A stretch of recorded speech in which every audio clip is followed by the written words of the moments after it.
Un troisième trait du Fils, marque et la marque des fils. La troisième marque des fils, c'est la sobriété. La sobriété, c'est quoi? C'est la tempérance dans le boire et dans le manger. C'est la modération, la discrétion, la discipline spirituelle.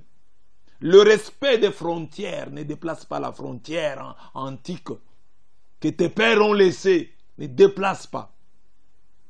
Saint Pierre nous y invite en ces termes. Soyez sobres, soyez vigilants. Votre adversaire, le diable, comme un lion rugissant, va et vient à la recherche de sa proie. Résistez-lui avec la force de la foi. 1 Pierre 5, 8 à 9. Troisième marque, la troisième marque des fils, la sobriété.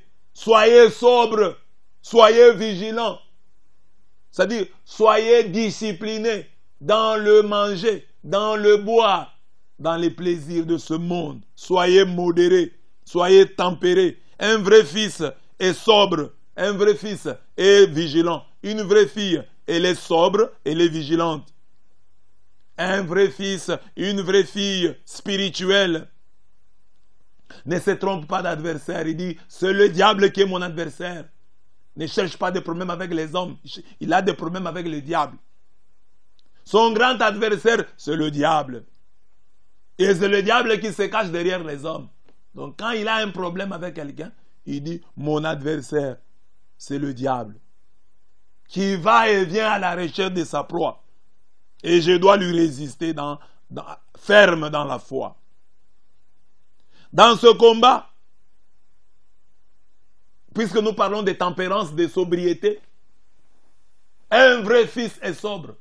Quand vous voyez un chrétien mondain qui aime la boisson, qui aime le manger, il ne sait pas jeûner, c'est un mauvais fils. Et si vous dites, tel est mon père, mais ce père-là ne vous a jamais appris à jeûner. En quoi est-ce qu'il est votre père? Le vrai père, c'est celui qui vous apprend à jeûner, qui vous apprend à être sobre. Si le père vous amène à la boisson, vous amène à l'indiscipline, sur tous les plans, ce n'est pas votre père. Votre père, un vrai père ne va pas vous amener à l'indiscipline, au désordre, à l'intempérance.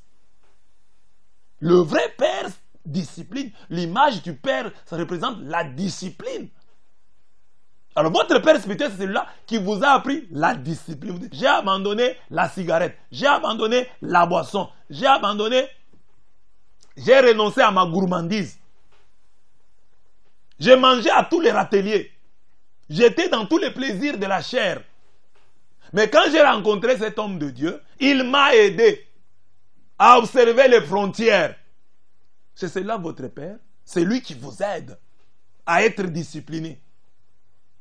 C'est lui que, quand vous regardez, comme nous avions des papas, vous les voyez comme ça, vous avez quand même peur de faire certaines choses parce qu'il est là. Mais si c'est quelqu'un qui vous dit non, c'est mon pasteur, mais vous buvez avec lui, vous vous enivrez avec lui, vous péchez avec lui, vous repêchez avec lui, en quoi est-il votre père? Ce n'est plus votre père, ça c'est votre ami, ça c'est votre copain. Mais votre père vous apprendra la discipline. En sa présence, vous tremblerez comme on tremblait devant nos papas charnels. Non, c'est ça mon père. Si vous êtes en train de faire quelque chose de mauvais, vous ne voulez pas qu'il puisse vous voir. Mais si vous avez quelqu'un qui est votre père, vous commettez avec, vous faites avec lui le mal. Et papa, il vous acclame, il vous félicite. Donc, nous sommes invités à la sobriété. Soyez sobres, soyez vigilants. Votre adversaire, le démon, le diable, va et vient à la recherche de sa proie. Résistez-lui. Avez-vous encore un père? Vous apprend-il à être sobre? Et on peut trouver un père qui vous apprend à être sobre, mais vous refusez d'écouter ce qu'il vous dit. Lui est peut-être votre père, mais vous n'êtes pas son fils.